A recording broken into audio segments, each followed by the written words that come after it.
tienes que ir a otro más. There. So when you go and people want to give you a cheap motorhome paint job, this is what happens. You can go to Agadones, you can go to Mexico, you can go to Indio, where people do it cheap, and you end up having to redo your whole motorhome. $5,000 paint job now costs you $46,000. So, you want to pay that much?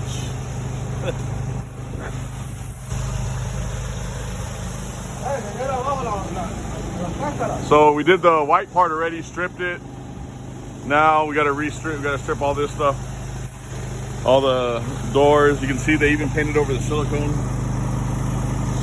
So they painted everything.